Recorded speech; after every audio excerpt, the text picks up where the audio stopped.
சிவராத்திரி என்பது இந்து மதத்தில் சிவபெருமானை போற்றும் வகையில் கொண்டாடப்படும் மிக முக்கியமான திருவிழாவாகும். இது ஒவ்வொரு ஆண்டும் மாசி மாதம் கிருஷ்ணபட்ச சதுர்தசி திதியன்று அமாவாசைக்கு முந்தைய நாள் நள்ளிரவில் கொண்டாடப்படுகிறது. இந்த நன்னாளின் சிறப்பம்சங்கள் மற்றும் காரணங்களை கீழே காணலாம். மகா சிவராத்திரி ஏன் கொண்டாடப்படுகிறது? இதற்கு புராணங்களில் பல சுவாரஸ்யமான காரணங்கள் சொல்லப்படுகின்றன. சிவசக்தி திருமணம், சிவபெருமானும் பார்வதி தேவியும் மனம் புரிந்த தினம் இது என்று நம்பப்படுகிறது. லிங்கோத்பவம், அடிமுடி காண முடியாத அக்னி பிழம்பாக லிங்கமாக சிவபெருமான் நின்ற இரவு இது. ஆலகால விஷம், தேவர்களும் அசுரர்களும் பார்க்கடலை கடைந்த போது வெளிப்பட்ட ஆலகால விஷத்தை உண்டு உலகை காக்க சிவன் விழித்திருந்த இரவு இதுவாகும். எப்படி வழிபட வேண்டும்?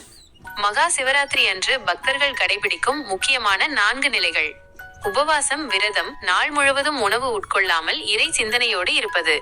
விழிப்பு, ஜாகரணம், இரவு முழுவதும் உறங்காமல் சிவபுராணம் படிப்பது அல்லது ஓம் நமசிவாய மந்திரத்தை உச்சரிப்பது.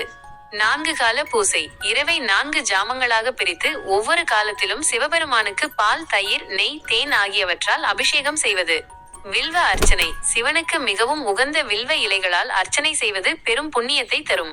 ஆன்மீக மற்றும் அறிவியல் ரீதியான பலன். ஜோதிட ரீதியாகவும் அறிவியல் ரீதியாகவும் இந்த இரவில் பூமியின் வடக்கு அரைக்கோளம் நார்தர்ன் ஹெமிஸ்பியர் கிரகங்களின் அமைப்பால் ஒரு குறிப்பிட்ட ஆற்றலை பெறுகிறது.